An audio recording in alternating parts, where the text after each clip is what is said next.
So I have some important news. For the 2020 election, Representative Eric Swalwell will be dropping out of the presidential race.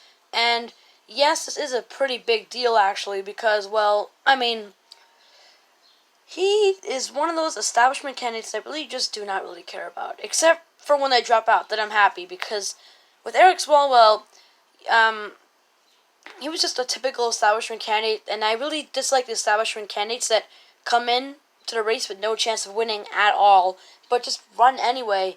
And then when they drop out, they're surprised. This goes to John Hickenlooper, Tim Ryan, Eric Swalwell, Seth Moulton.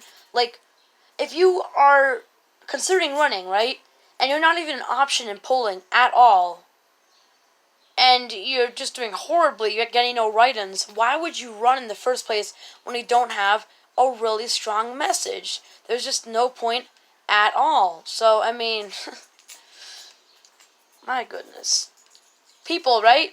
I don't really get his mind when he announced to actually run, if you get what I'm saying. And, I mean, he was a gun control candidate. I'm not saying he had no important issues, and he was a gun control candidate.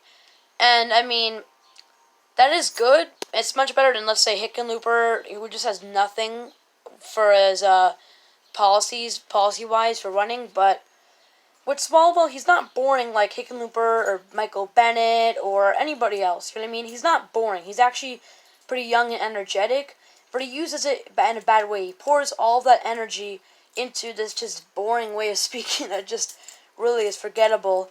And, I mean, he wasn't going to make it to the second debate, and he's actually has some common sense. Like, there's a few candidates who didn't make it to the first debate, and they obviously are not going to make it to the second debate either, but they're just staying in. But with Eric Swalwell, I mean, for how not incredibly smart this guy is, I was expecting him to maybe, I don't know, stay in for a bit longer. But he realizes, hey man, I made it to the first debate. I just didn't really stand out much. That wasn't really memorable. And I'm not going to make it to the second debate since the thresholds to make it there are much more difficult. So, hey man, I'm going to drop out.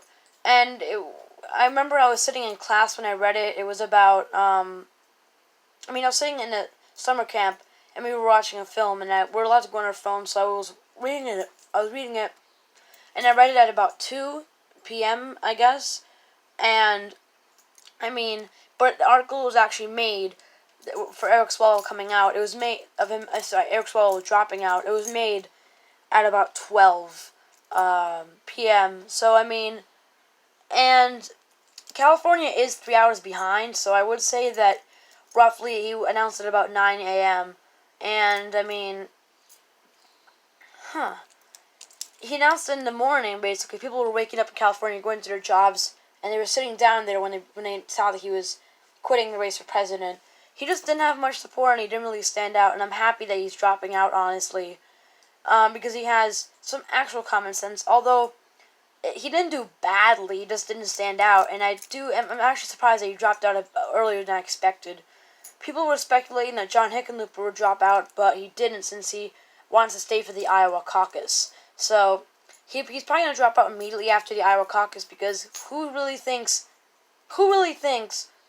John Hickenlooper can win Iowa?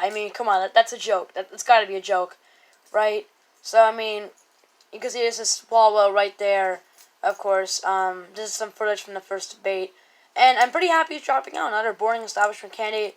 And I'm pretty sure Steve Bullock will replace him for the second debate, since Steve Bullock has almost guaranteed a spot into the debate.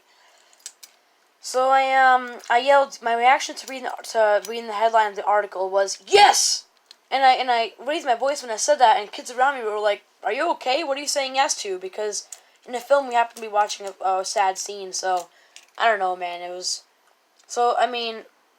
I am happy he's dropping out. He didn't really stand out, and he's one of those candidates who tried to act like they were really special, like they stood out from the rest of the field. So, yeah, guys, I do feel a bit bad for him, though. Thanks for watching this video, guys, and bye.